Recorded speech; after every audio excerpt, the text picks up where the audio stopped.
he said something interesting. I always say, as a CEO, you're not here to win a popularity contest. It's not about being loved, it's about being respected.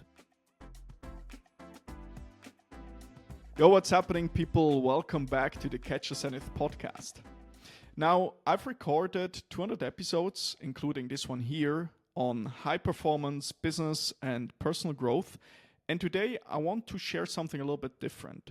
So in this special episode, I will walk you through 10 key lessons that have deeply impacted my life, my work, and how I show up every day. And some come from incredible guests I've had the honor of interviewing on this podcast, and others from personal reflections and experiences over the past few years. And by the way, if you're new here to this podcast, I'm Nicola, I'm an entrepreneur and master student, and this podcast is where I document my journey to get better in life and business. And to everyone who's been listening, sharing, and supporting this show, a big thank you. I'm super grateful you're here. And I'm looking forward to many more episodes to come in future. So let's dive in, and here are 10 lessons that changed the way I think and live. Lesson number 1. So the first lesson is from Miguel Peláez from episode 2 on this podcast. And he has over 30 years of experience in martial arts, is a multiple-time Swiss champion in kickboxing, and the CEO of several companies. And in our conversation, he said, I'm probably a bit of an extremist. As soon as I like something, I invest a ton of time into it. And I found that really remarkable in some way, because the things he does in his life, whether it's kickboxing or martial arts or entrepreneurship, he's doing it with an all-in mentality or attitude. So he's all in. He's doing the things right, or he don't do them. Or at least it seems to me like that he's following this approach. And I also saw a little bit myself within this quote, basically, like within my life, or in my life, the things, not always, but certain things I did with maximum intensity. I think back on starting my first real business back in 2022, which was a coaching business, where I dedicated like my entire summer during my master studies so much time. I was all in. I sacrificed a lot of social events, but because I really enjoyed it. It's like some people like playing the guitar, and I just and they do that all day, and I did the similar thing just in entrepreneurship. And I found that, sometimes people see that as something negative, being really obsessive with something. But if we flip that, or if we apply that to the right things in life, this can be a superpower. Imagine, like in entrepreneurship, somebody who's all in and dedicates so much time, you can achieve incredible things. And if I talk about obsessiveness, I really mean your entire day is constructed in a way that just says yes to one major thing. That could be your job, that could be entrepreneurship, that could be whatever, your family, and you're fully dedicated. Obviously, life is more than just one of those domains, but for the sake of this example, or to make a proper explanation what I mean with obsessiveness, it's really you think about that, you read about that, you spend your entire day just thinking about this one particular thing. And there is, if I think back on YC Combinator, this is a huge startup accelerator in Silicon Valley. They recommend to those folks that attend those or are in a cohort, saying like, you should spend most of the time obviously working, maybe doing a little bit hitting the gym, and maybe a little bit family time, but apart from that, not much more. And I think the reason for that is you need super high levels of focus. You need to say no to many different things, and you say yes to one big thing. And circling back now to what Miguel said, I'm probably a bit of an extremist. As soon as I like something, I invest a ton of time into it. The lesson here is you need to be all in. You need to be super obsessive, be intense, and dedicate your entire days and thoughts toward one big thing if you want to do something right.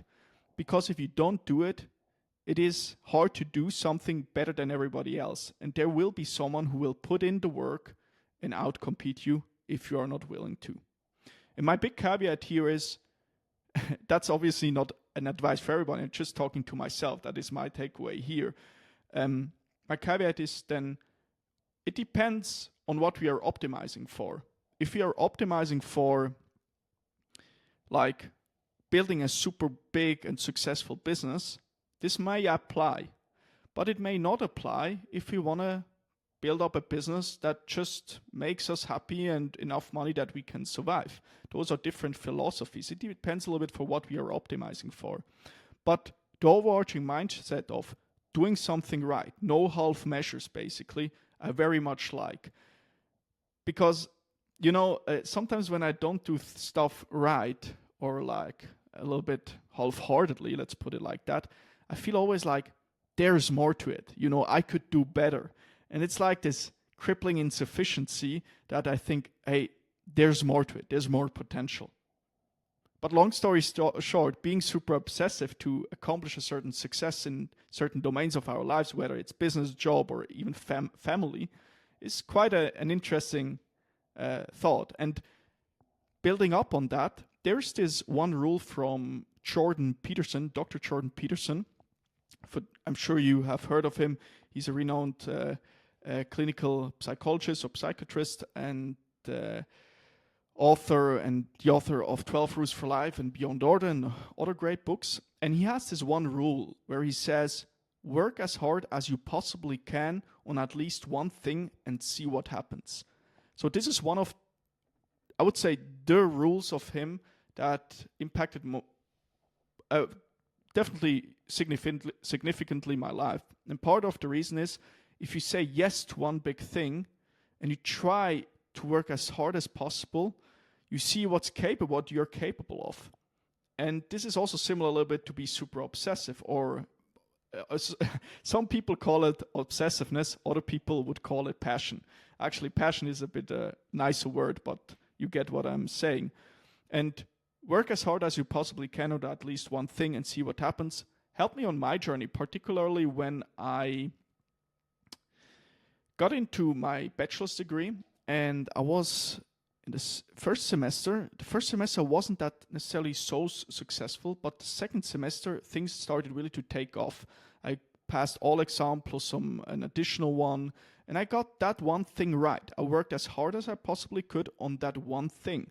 And interestingly, then in my semester break in summer, I felt like, okay, now one thing worked out. Let's now tackle another project.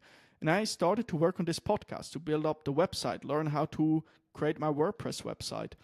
And then fast forward in 2020, in 4th of April, I started this podcast to publish my first episodes. Took a little bit longer than expected, because then in the third semester, I did a lot of exams, some additional ones, 42 credit points, 30 is the average. And I think I just wanted to get things right and focus on that. But the main takeaway from that is, if you get one thing right, it's like compound interest, compound effect, basically. It starts to increase let's say, your skill level, and your work capacity starts to increase exponentially. You get one thing right, the second, the third, and so on and so forth. Like, for instance, I got back to my normal gym routine I had before in summer 2019. And that was another thing that, again, started to work out properly, that I'm doing good, I'm pretty consistent. So you see, you get successful in one domain and it translates into other areas. And I think, long story short, having a clear level of focus and see what you're capable of really helped me on my journey. So a great lesson from Miguel Peláez. Do things right is here my takeaway. Next lesson number 2. This lesson comes from Felix Reif. He's the former CEO of Bayer Consumer Care AG in Switzerland and chairman of the board of Bayer Switzerland. And also former, not anymore. And that was featured, or I interviewed him in episode 7 and 8. It's a 2-part interview. And he said something interesting. I always say, as a CEO, you're not here to win a popularity contest. It's not about being loved. It's about being respected. With some decisions, you're on your own as a CEO. It can get pretty lonely, and in those moments, you have to say, I believe this is the right call, and I'm going to follow through with it, even if it brings criticism along the way. So there are two parts of that quote that I found interesting. The first one being that to achieve a certain level of success, solitude is like a requisite for that desired success. Working in solitude, so being alone for a certain period of time, is like part of the game. And it's hard and not always nice. I remember I experienced that when I did my second internship in Salt Lake City in the US at Stadler Rail, which is a Swiss train manufacturer. I was running there my own coaching business next to that internship, and I sacrificed almost all, except a few ones, almost all social events. And which was at some points pretty lonely when sitting there in 5 a.m, getting in my first deep work session from 5 to 7 before heading to my internship, to the facility there where I'm working then. You're completely on your own, and also long Saturdays and Sundays where it's just you. But I think that's like the requisite, that's the sacrifice I needed to make to run my business, because no one else is there doing it. Yeah, obviously it's hard to do if you have like a full-time job, your internship, and then on top of that a business. Someone needs to do the work. And again, if I, with the presumption that I want to run a successful small business. And it was an interesting experience, and it taught me that, okay, loneliness is part of the game. And another interesting part of this quote is where he said, even if it brings criticism along the way. Like, he makes a decision and you need to stand with your decision. Nevertheless, regardless if it brings criticism along the way. And my one lesson here, or my major takeaway, is you won't be able to make everybody happy.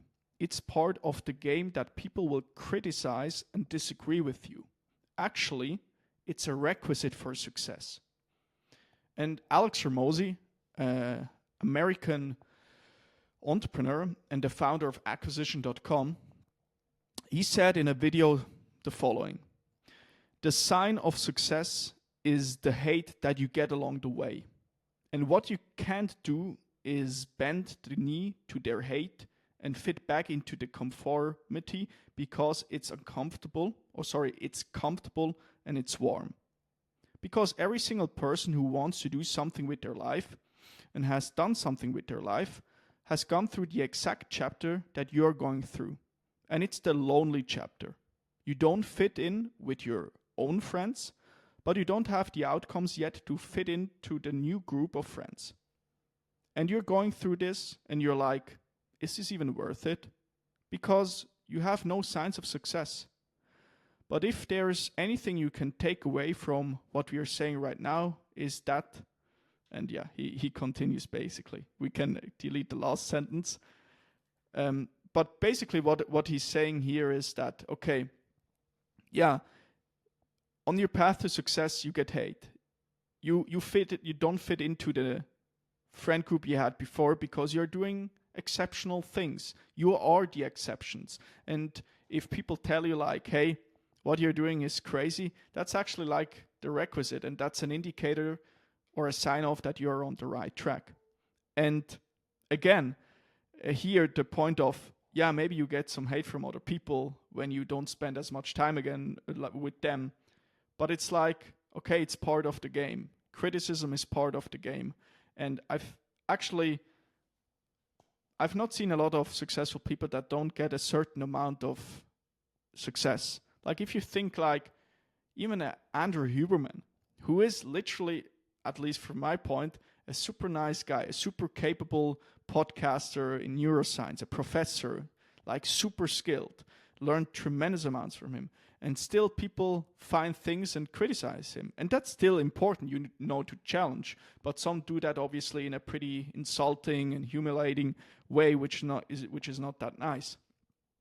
And yeah, I found it just interesting to know that, hey, actually, if you want to be successful, criticism is part of the game, and it's actually a sign of success and not something that you don't want.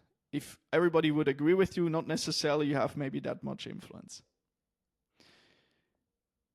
I also quickly shared that working in solitude and loneliness is part of the game. I came across an interesting quote by Nikola Tesla, the famous, what his inventor. He said, "Be alone, that is the secret of invention. Be alone, that is when ideas are born." And another quote is, "Genius requires solitude." And it's an interesting notion of like solitude is like important to achieve a certain or to attain a certain level of success.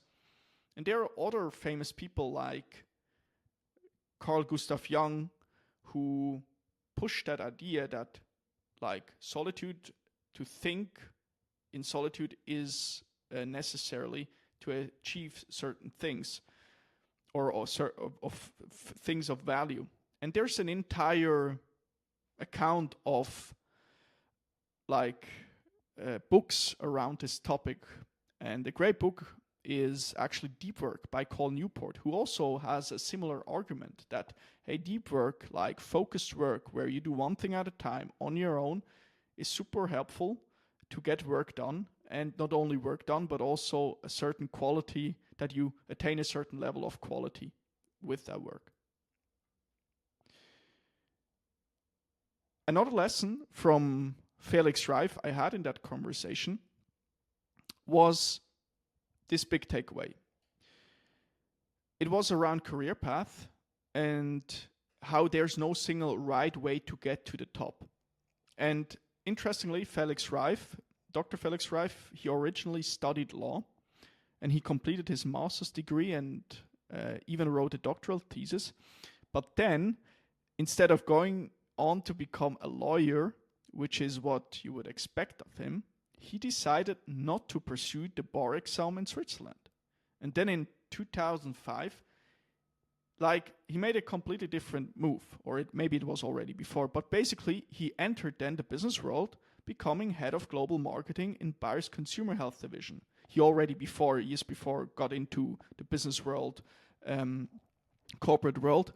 But then in 2025, he's ending up in marketing. And you think wow. And just a few years later, in 2028, he was appointed CEO of Bayer Consumer Care AG in Switzerland, which kind of is remarkable if you think he started off as in law, he wanted to become a lawyer first, but then he made a switch and realized, hey, the world of marketing is kind of interesting, and he got into that world. And to me, the key lesson here is this: there's no single correct path. You are in control of your career. You don't have to follow someone else's blueprint. You don't need to live up to others' expectations. Go through life with high agency, be bold in your choices, stand firm in your decisions, and above all, live a life that's true to your vision. Very much love that one, because there's so many different opinions that can impact us. We see other people, they did it like this, they climbed up the corporate ladder, others went straight into entrepreneurship. There's literally no right path, but thinking for ourselves can really help. And why I'm saying that is because I went through the writing program called Self-Authoring Program by Jordan B. Peterson. And what you're doing in that program is you write about your past, present, and future. And for this topic right now we are covering, especially the future authoring program, helped me tremendously. I wrote for a few months or few weeks, every single morning, the first 1 or 2 hours I wrote in this writing program about my vision, about my life vision. And it gave me so much clarity and reduced so much uncertainty and anxiety I had about my future, because now I created a possible future I'm happy about. And I think a lot of us, we have mentors, we have people asking for advice, but in the end, it all comes down at one point we need to break that down and create our own life vision, and we need to sit and think. But not a lot of people are willing to do that, because it's kind of hard. It was super hard every morning sitting there for weeks and thinking about that and writing. It needs a lot of deep focus, a lot of cognitive effort to get it done. But it helped a lot, and because before I did so many different things, like I did 2 internships, bachelor, master degree, I started a few businesses, small stuff. And then it was time to, okay, now I need to somehow consolidate all that knowledge or break it down into a coherent life vision. And this program helped me on that journey, and maybe it can help you as well. So that was basically 2 lessons in lesson 2, which was first, okay, solitude a requisite for success, and also criticism is part of the way up. And lastly, there's no right way. You decide on your own career how you want to build up your career, basically. Lesson number 3. The next lesson is from Professor Dr. Sven Voelpel. I had him on back in, I think, 2021, perhaps. It was episode 18, and it was the first big whale I had on this podcast. And he was, interestingly, once the youngest professor in the world. He holds a black belt in karate, teaches business administration, is a bestseller author, and on top of that is one of Germany's leading longevity researchers or experts. And quite frankly, he's like the German version of Brian Johnson, the don't die guy from America, which I found also very, very interesting. And what particularly stood out to me from our conversation were 2 big things. First, the intensity with which he lives life, how he approaches life, basically. Because he's a father, he's a professor, he's a startup founder.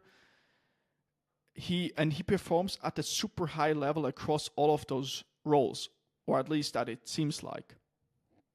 In some of those roles, he's performing very high. And it really showed me how much we humans are actually capable of, especially when we take care of our health and aim high. So living life with intensity, that was one major takeaway. And he said something similar in the interview one. He's actually living the life of multiple people at the same time. And that was just an interesting experience. And I saw that firsthand. I actually worked together with him. We had a short mentoring / business relationship together, and where I was managing his social media account on Instagram, which I think primarily, and posted like a few times a week on his account. And it was just like very inspiring to see like a guy working 7 days per week, giving it all, and yeah, very inspiring. And the second lesson I've learned was I was really inspired by how he incorporates movement into his insanely packed schedule. And it really seems to me like, as I said, he's always working, but he still finds ways to move throughout the day using a concept he calls minus fitness. Quick background or context, he's super fit. He's very thin. He lives super healthy. And as said, karate and all that kind of stuff. And he practices minus fitness. Now, let me explain what minus fitness is. So instead of carving out a big chunk of time to hit, for instance, a gym, he sprinkles movement into his normal daily mundane routines. So he walks on a treadmill during meetings. I think he told me that he's going to do that. He does squats while waiting for the tram. There is a documentary online you can look up where he does that. Or he's got rings at home and does quick hangs or pull-ups. Or he climbs stairs slowly and mindfully. Like that's also a good practice. Or he plays with his kids on the playground and doing push-ups and hanging and moving. And that was another thing what was quite interesting. he was accompanying bringing his children to the school or something like that, and they were going every day or most days with a different thing to school. Like either it could be the skateboard or the scooter or other stuff, And I think part of the reason is not only it helps them to stay fit, the children and the professor, but also it activates certain areas of the brain if you have different movements in your life. Like not only, let's say, strength training and doing the same movements over and over again, but also having different movements. And yeah, I found that quite interesting. So it's about integrating fitness into everyday life instead of making it a separate thing that we say, okay, we just work out. And that mindset shift really stuck with me. I'm still working out 5 times per week or 6 times a week, depends a little bit, but always minimum 5 times. And I do strength training, a little bit cardio. But I found it inspiring that I can also sometimes use everyday situations, like when I'm climbing the stairs, where I could climb the stairs. I take the stairs always, or I do some push-ups, do some squats, and so on. And especially in his case, obviously, he's working quite a lot. So he doesn't need to make time. He just uses the time he's already given, obviously, or the daily routines he's already pursuing, like commuting to to the university. And then he just incorporates small fitness stuff into his routine. So quite inspiring. By the way, he also has a great book. It's unfortunately only in German available, called the Jungbrunnenformel. So if you're into longevity and living a healthy life, this is definitely an interesting read. I've read the book, I can recommend it. Lesson number 4. This next lesson actually comes from 2 guests. Part of the lesson comes from Jutta Suffner from episode 24 and from Horst Liebetrud, episode 22. Now, quick background. Jutta is a biomedical engineer, alternative health practitioner, and health expert with over 30 years of experience in the healthcare field, both in Canada and Europe. And Horst, on the other side, has spent many years as a coach and consultant focused on connection between body and mind, especially in the realm of motivational psychology. Now, from both of them, I learned a powerful concept, which is called in German kraftvoll altern, which roughly translates to aging with strength and vitality. Or as Jutta puts in the title of her book, which she published, I think, 2 years ago, Gesund sterben, das ist möglich. In English, dying healthy is possible. And the core idea is this. Now, if we live well, we move regularly, eat healthy, we take care of our bodies and minds, we have friends, we have a beautiful family, we might not only reduce our chances of chronic diseases, maybe like cancer or diabetes, and this is just what I think. I'm not saying this is a generalization. That's just what I believe to be true if I do this. So, but we may also stay vibrant and active into our 70s, 80s, and even 90s if we do this, or even 100 years old. And we would still be able to play with our grandchildren, take care of daily tasks, and live with energy and dignity. Found it very inspiring, that basically the core message here is if we live a healthy life, we may decrease the chances of suffering from chronic diseases that are maybe preventable. And we are still there for our family, and we are active, and we are not reliant on other people. And for me personally, that's such a powerful and honorable goal, to die healthy, to take ownership over the things I can control so that I can be here, fully present for my loved ones and never become a burden. And I know this is a big goal, and I'm not saying like there are no things out of my control. It can happen that terrible things will happen in future. I hope not, but there is a chance. But at least the things that are under my control, like what I eat, do I work out, am I socially integrated, do I have good relationships in my life, etc. That's within my control. And maybe that will help me to be active and full of energy throughout my entire life. And maybe I can prevent the likelihood to get any kind of preventable disease.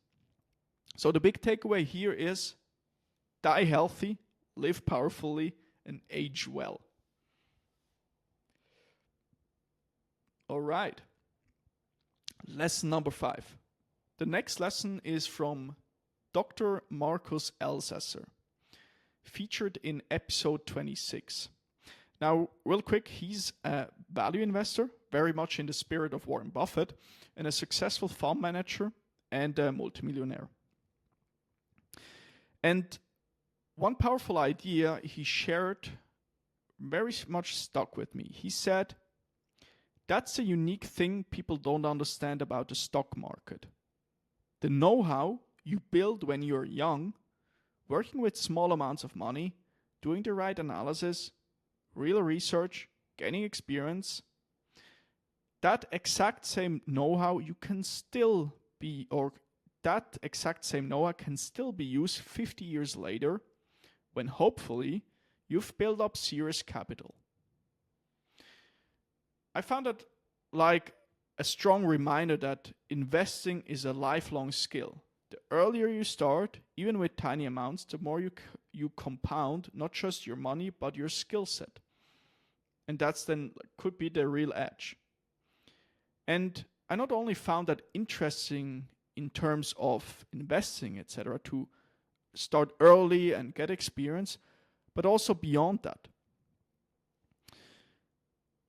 And obviously, Dr. Markus Elsässer's case, we talked about value investing, mainly putting your money into carefully selected stocks. But what really stuck with me was this idea. If you build up the skill set of investing early in life, even with just small amounts, the knowledge compounds. Okay, that's what we already discussed. But you can carry it with you for decades and apply it when you're managing much larger sums later on. That's also what we understood. But what's even more powerful is how this insight applies beyond investing. And it reminded me of something Naval Ravikant, the founder of AngelList, once said. So,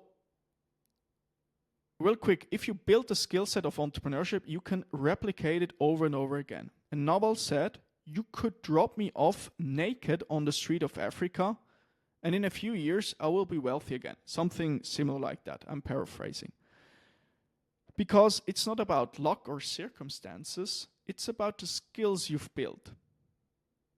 And there's, I think, a saying going like, the work works more on you than you think. Like if you do stuff, although if you lose everything, you've built a certain level of skill. Like for instance, if you were into sales and somehow you lose that job, you've for sure developed certain levels of skills. Maybe you have done a lot of cold calling or door knocking or whatever it might be. And now you can apply that maybe in a different job or start your own business. You know how to sell, so it can pay dividends throughout your entire life. And this insight from Elsässer and Naval Ravikant, it's like one of the reasons I got into entrepreneurship in the first place. I've started now a few smaller businesses in the past, and I've made a conscious decision to work now inside a small startup with around 15 people to build real transferable skills like sales, which I believe will pay dividends for the rest of my life. So real quick, I will take on soon on June 2nd a role as a sales development representative in a B2B software as a service company. And it's pretty small, but it's I think it's very interesting because I will start there as an SDR, which is a pretty junior role. And after master's degree, I not necessarily should do that, as some people would tell me. But I think it's the right way. Why? Because I built up software sales from the ground up. And if I'm a master at software sales, I can apply this skill set throughout my entire life. I will become very good at that. And once I'm good, it's just like I can replicate it wherever I am. And if I can sell, obviously, I can start in future perhaps my own company again and offer to my co-founder, if we, for instance, would go for software as a service or a software business, I will not code, obviously. I'm not the engineer. I'm not building the software. But what I'm good at then, I can offer, hey, I'm your man for selling. I can sell the software. You build it, I sell. And then, and I think Naval has this quote of, or he said something like, if you can build and sell, you're unstoppable. Yeah, something similar like that. And I found it very inspiring. And obviously I can't code, but I can sell, and maybe in future with AI I will be able to code. But let's figure that out on the way going. So those are the takeaways. Like, okay, build up the skill sets early on. They can pay dividends throughout your entire life. Now, by the way, if you speak German and are interested in investing or personal development, Dr. Markus Elsässer has written some excellent books. The first one being Des klugen Investors Handbuch, focused on investing fundamentals. I read that one, very good one. Second one, Dieses Buch ist bares Geld wert, more about life principles. And his latest book, the last one I didn't read, the first two I read, the last one I didn't read, called Die sechste entscheidende Lektion des Lebens. So, really cool books. I can at least recommend the first two. I'm sure the third one is also great. So if you're speaking German, give it a try. If you speak English, you can maybe translate some parts. I think that's not like too big of a burden. There are some great English books out there on investing, that's for sure. One maybe that pops into my mind, what I want to read is The Almanac of Charlie Munger, or Charlie Munger's Almanac, something like that. The business partner of Warren Buffett, but obviously many more books out there as well. All right, that was lesson number 5. Lesson number 6. The next lesson is from Stefan Kunze, Steven Kunze, episode 51 on my podcast. And he's a former editor-in-chief of the hip-hop magazine Juice. I think it was a hip-hop magazine that existed for a certain period. Now I believe it doesn't exist anymore. And it was quite influential at that time, I think. And obviously he was editor-in-chief. I presume he had a certain impact. And Stefan has worked for over 20 years as a journalist in the music and culture space, and he's also an author. And I interviewed him when he was releasing his, I think, first book, Zen Style. And one major takeaway or lesson that really stuck with me was the idea of minimalism. I've already got in touch with minimalism before, but it was really like his approach to minimalism inspired me. And minimalism, not just in terms of physical environment, like for instance your apartment, but also when traveling. Basically living with less, that's the core idea.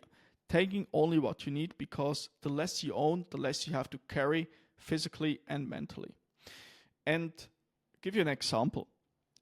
During my years living in St. Gallen while doing my master's degree, I kept things very simple. I didn't own that much, and in turn, I didn't feel that weighted down. I felt it felt pretty freeing. And Stefan's concept of, in German he says, super leichtes Reisen, I think something like that, traveling ultralight. This means really resonated with me too. Because, recently, many times now, I just traveled with hand luggage. And I did that recently when I went to the Dominican Republic. 2 weeks I was there. No checked bags, no waiting at baggage claim. Just, but my two friends had the big luggage with them. But if it would be just myself, I could walk straight away. And just, it's pretty smooth and efficient. Actually, right now, I'm currently 2 weeks in Serbia, and I'm just here with hand luggage. And it's a pretty cool experience because it's fast, You pack, you don't need that much stuff. You can wash your stuff if you need. You have a wash machine, and at the airport, you just walk away. That's also quite cool. And also, in terms of minimalism, I also downsized my wardrobe to the very, very essentials. And quite frankly, that might change again at some point, but for now it works great because I need to make fewer decisions, there is less clutter, more mental clarity. Because here's the thing, life throws a million choices at us every day, but if you reduce the noise, you can focus on what really matters: your family, your health, your work, your mission. So I would say the main lesson here, long story short, is minimalism isn't just about owning less, it's about freeing up space for what truly matters. And it gave me a lot of, it's pretty freeing in terms of you have less stuff you need to think about. You need to bring less stuff in order because there's not that much stuff going on in or in terms of what you possess. That was lesson number 6, minimalism, living a minimalistic life. Lesson number 7. The next lesson is from Thomas Freuler. He's the CEO of the Später-Gruppe or group, which is a company in the industry in Germany and Switzerland. They have basically 2, I think, single entities, one more focused on Switzerland, one more focused on Germany. And I was in Switzerland, in Basel, and that's the place, by the way, where I did my first internship. And I was there for about a year working in roles I did basically executive project management and social media management. And what really stood out to me about Mr. Freuler, even back then, was his energy. He was always in a good mood when I saw him, always had a smile on his face, and every time you talked to him, you walked away feeling a little bit better. I think every single time. In most cases. And I had the chance to work on a few projects directly with him. And in our conversation, I had to ask him the following question. How do you manage to stay this positive and smiling most of the time? It's a little bit a shorter question now for the sake of this episode. But basically, that's the gist of it. And he told me 2 things were at the core of that mindset, or 2 reasons. The first is he's very grateful. He's practicing gratitude. He's thankful for the stuff he has in his life or what's going on. And second, he's appreciating the small details in life. And here I want to quote him directly because the way he put it really, really brought the point home. He said, because I traveled abroad a lot, I realized something. In Switzerland, practically the whole country has drinkable tap water. Everywhere, every day. It's clean, tasty, and perfectly safe. Very few countries in the world can offer that. And when you've spent time abroad, you start to understand just how big of an asset that is. Every morning, I wake up, go to the bathroom, and the first thing I do is drink a glass of cold tap water. And in that moment, I feel grateful. I enjoy the water, and I'm thankful to live in a country where something like this, something far more meaningful than even the moon landing, is just normal. If you walk through life with that kind of mindset, being thankful for the little things, like sitting in a safe car or sipping a great cup of coffee, that already brings a smile to your face. And once that smile is there, it kind of sticks with you. It follows you. Gratitude, I believe, has a lot to do with it. That's the lesson here, or that really hit hard. Love that. Gratitude isn't just some fluffy idea, it's a practice. I think that's something. And it's often the smaller things that can bring the biggest joy if you're willing to slow down and notice them. So, I think the major takeaway here is be grateful for the little things, and that gratitude will shape how you show up in life. And it's very inspiring to surround yourself with people like him who are pretty positive human beings, pretty optimistic. And obviously, it's good to have also pessimists in your life because you want maybe a balance and you want someone who challenges what you say. And I think he does. It's not an exclusive thing that just because you're an optimist, you don't do that. But I think in his case, it's just very inspiring because I had big respect for him. He's the CEO, obviously. I was just a little intern. But just seeing like, hey, if I'm in his age, maybe I've accomplished something, that's a nice way how to go through life. Always smile, or in most cases. All right, next lesson, lesson 8. This is one from Cédric Waldburger. He's a startup investor, serial entrepreneur, essentialist, and explorer. Also, I think practicing minimalism. He has an interesting documentation online, which you can look up. I think Galileo. It's a German format. They did like they followed him a little bit around, how he's doing stuff and living minimalistic. And I interviewed him back in episode 74 alongside his then business partner, Claude Donce. And, until 2022, I used to think a lot about work-life balance. Not a lot, but I would say I was really brainwashed into this notion of, it's all about work-life balance. I actually didn't think that much because I worked already at that point quite hard, to be frank. But at least, I just had the words in my vocabulary was like work-life balance. But I wasn't, I think, not necessarily sure what it means. And, the idea of keeping work and personal life clearly separated, that's more or less, I think, part of work-life balance, what is the core of this idea. That you work from 9 to 5 and then live after, and then you live your real life after that time. But deep down, something about that never really sat right with me, to be honest. It was always like, this idea lacks a little bit of substance.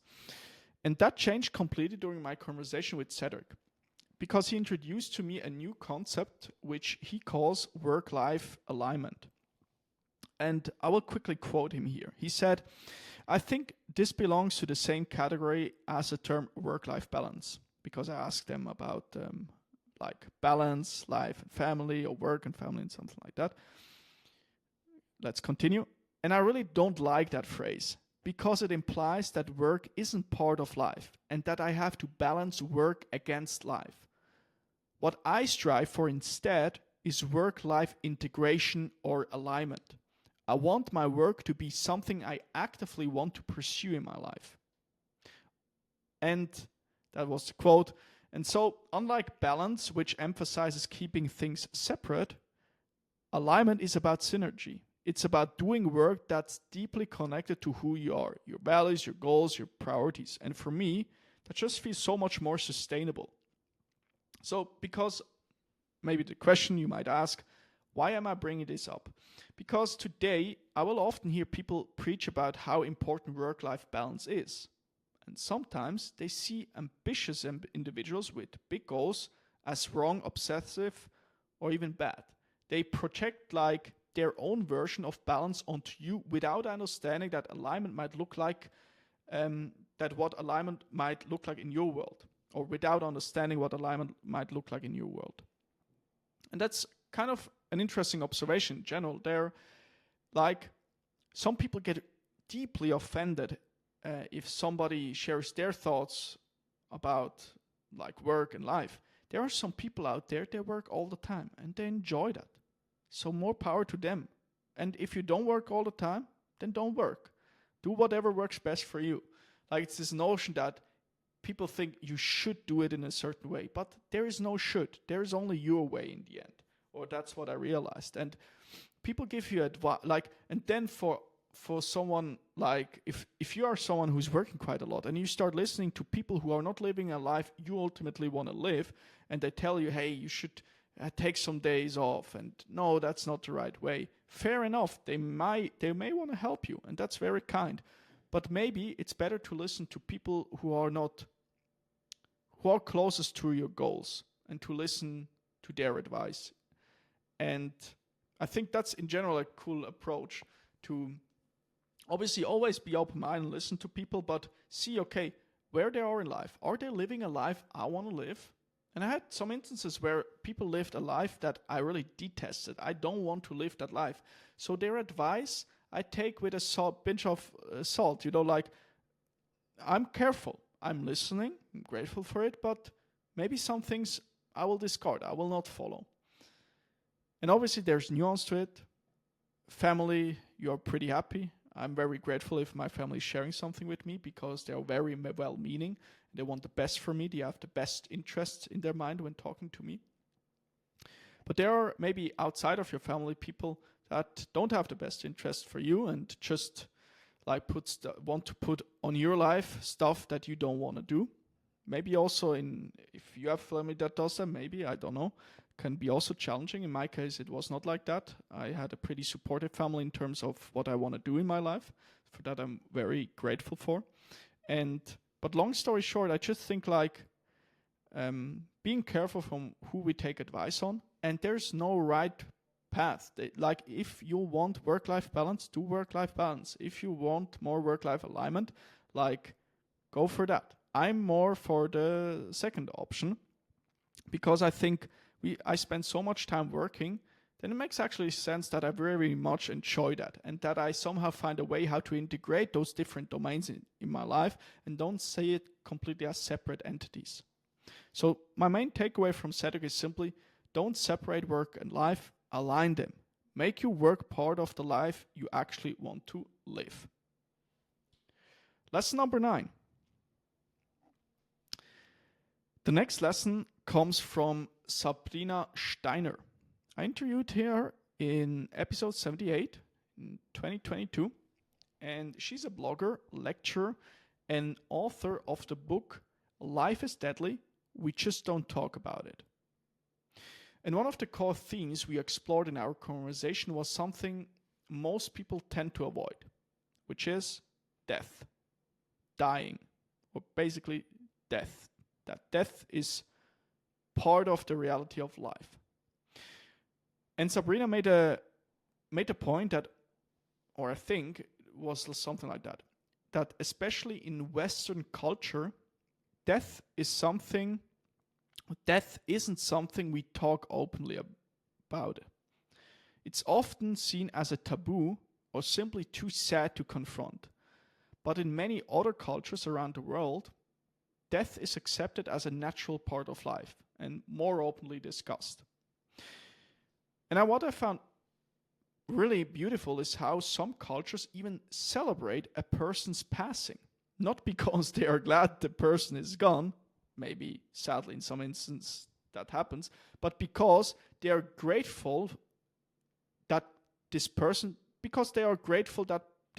actually lived and they got to share some moments with them. They could spend time with them. They are grateful for that, and they are grateful that this person could live a great life, in the best case.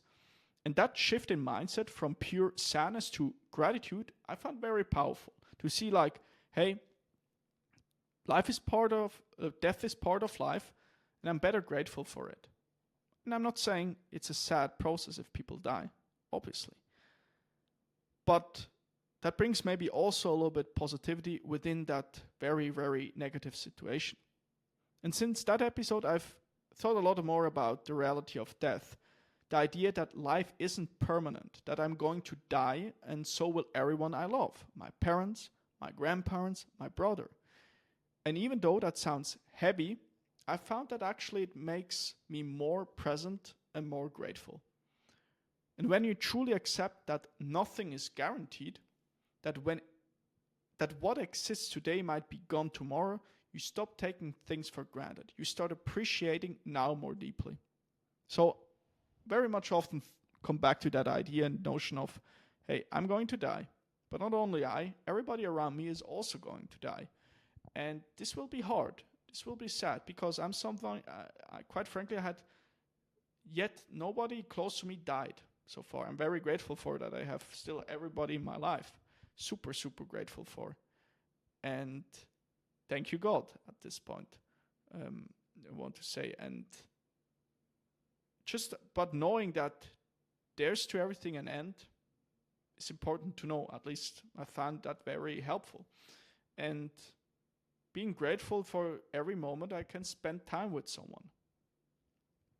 I remember Jordan Peterson's talking about this topic and I think he wrote that in Beyond Order maybe, or mentioned in a podcast episode, that his grandparents, who I think died, or his parents, who died, I think recently.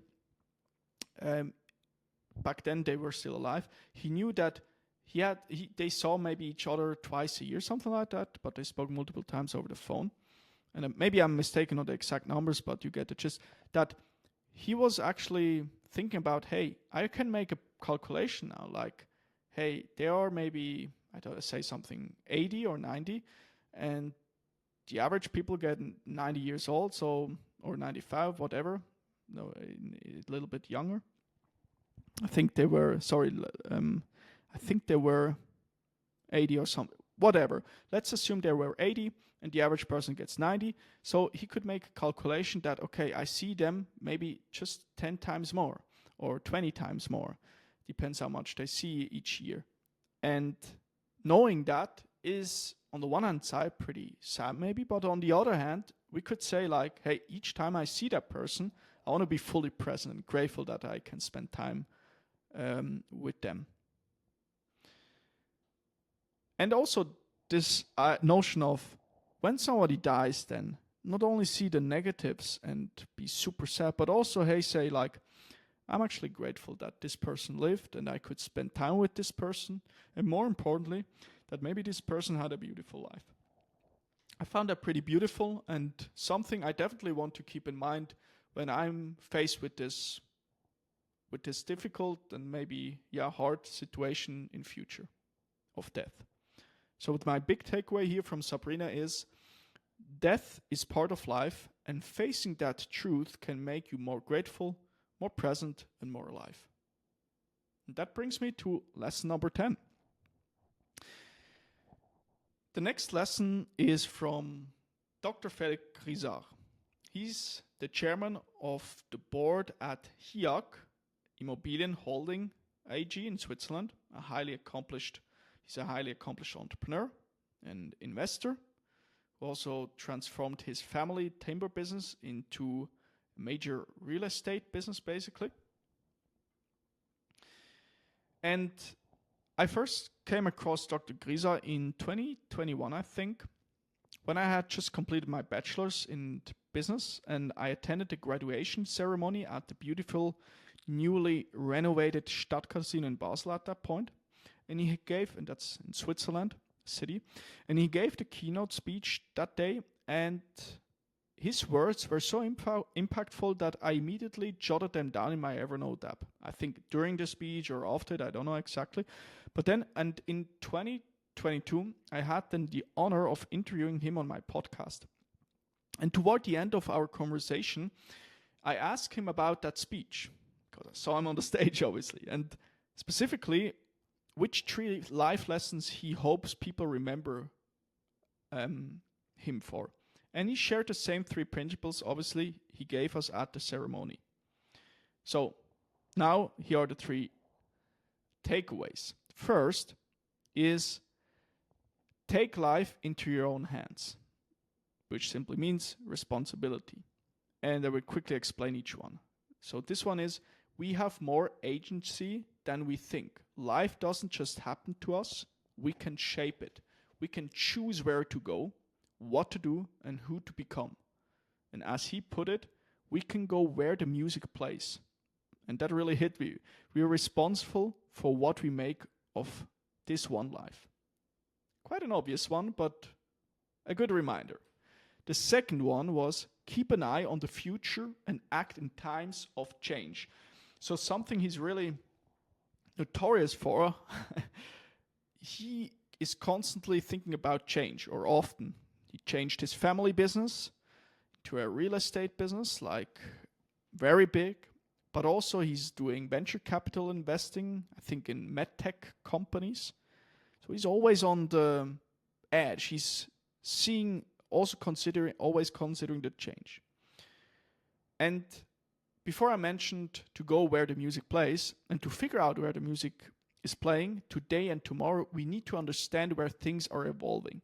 And it's not enough to just react to change. We need to anticipate it and act within change.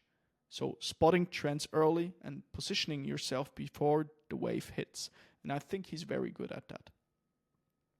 The third one is, Appreciate the small details life offers. Similar to what Thomas Freuler, which I mentioned earlier, said in terms of why he's always smiling. He appreciates the details like drinking tap water, which is actually quite a big thing, like having tap water all over Switzerland.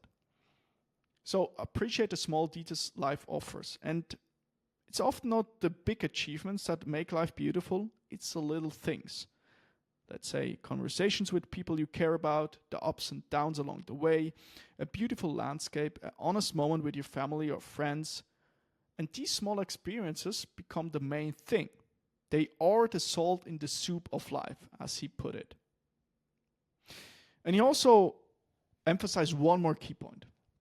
He said something like, surround yourself with the best people, people who are better than you. Build relationships based on openness and trust. Because when you do that, you unlock your true potential and can focus on the mission that matters. So, Dr. Grizzard's words were a great reminder to stop sleepwalking through life. Yeah, in general. I'm not saying that I always did that, but when I've done it for a short period, it's a great reminder, I would say. I'm not necessarily sure. It was just in that moment I think those lessons really hit. But it's nice to come back to it right now. Yeah, I would put it like that. And to pause, reflect, and be intentional. I think that's also another takeaway. And to turn big ideas into real action. Because even the best theory is worthless without execution. So, yeah. I think when we are sleepwalking through life and have not any direction, it's just a cool reminder. Yeah. And as I said, I don't know, I wouldn't say that I always come back to them, but it always stayed a little bit in my mind to remember, okay, be responsible, like take life into your own hands, keep an eye on the future, appreciate the small details. And if I forget them, it's great, like right now, to come back to those lessons and to keep them up to somewhere in my mind, that I don't forget them. So the main takeaway here, take life into your own hands, go where the music plays, surround yourself with great people, and collect moments that make you say, wow, that was a great time.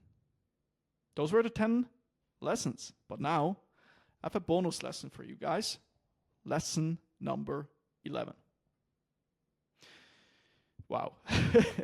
So, surprise. Bonus lesson number 11 is from episode 159, which comes from Stefan Baer. He's the Chief Operating Officer of Stadler Rail USA in Salt Lake City in Utah.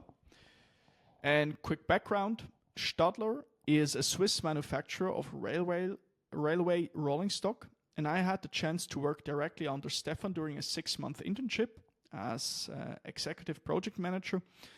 And it was a really cool experience, not just to work in a leadership environment or to have direct contact with them, but also to spend time in the US, push a little bit my comfort zone and learn from different business cultures or a new different business culture.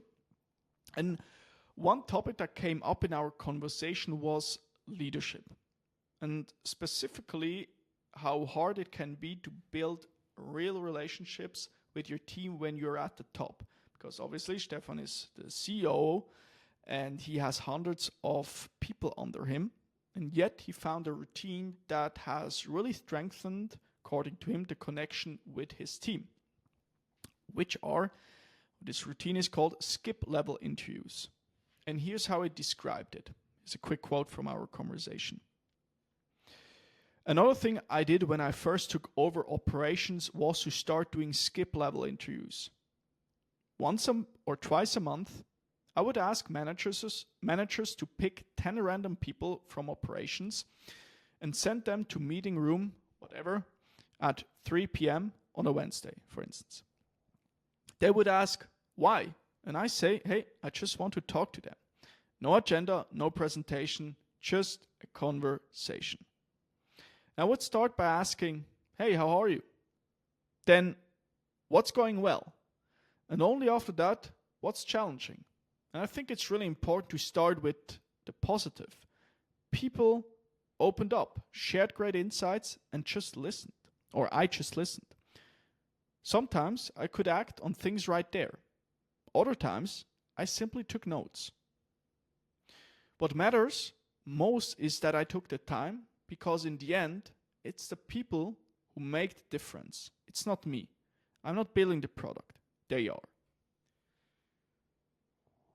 I very much love that, because if I ever lead a team or a company, which I hope to, it's a reminder that leadership isn't just about strategy or direction. It's about talking to people, listening, caring, asking, how are you?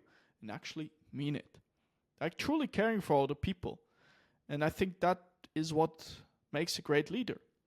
And although I don't have a big experience as a leader, I had the privilege during my first internship at the Später Group or Später AG, where Thomas Fröhle is the CEO, to conduct some employee discovery interviews. Because I was working on a project where we wanted to push more the employer brand to position the company as an attractive employer. And I talked to some employees, maybe 10 or 20, to figure out what are actually the true values of that company. Why they are working here, why they are excited, what keeps them up at night, and so on. And that was really, I think, part of my responsibility in doing that job as that internship was also to a certain degree caring for them by asking, really understanding, hey, what's going good and what can be done better. Because that feedback, I also then prepared some PowerPoint presentations for the leaders of different divisions. What could be done better and what's going good. So not only for the employer branding stuff and coming up with the values of their company, but also for that. And I think that may help people to feel seen and heard. That's, I think, a nice thing. So long story short, the main lesson from Stefan is great leadership starts with taking time for the people who make everything happen. And that's it. 11 lessons. So thank you so much for listening and for all your support along the way. It's honestly a huge privilege that I get to do this, that I get to talk to amazing people, record solo episodes, reflect on what's on my mind, and bring you along on this journey. And I really hope today's episode gave you something to think about, something you can use to improve your own life, maybe even in small ways. Or in some small ways, that would be cool. And if you found it valuable, I would love it for you to share it with a friend who might enjoy it too. Just copy the link, send to someone who might find that interesting. And by the way, I also write a free weekly newsletter called Zenith Sunday. It's where I share productivity tips, lessons I've learned, mistakes I've made, and cool resources like podcasts, YouTube videos, and deep reflections from the week. Every edition also includes a short article on high performance, business, and personal growth. So if that sounds interesting to you, you will find the link to sign up below. And now, thanks again for tuning in, and we will catch you in the next one.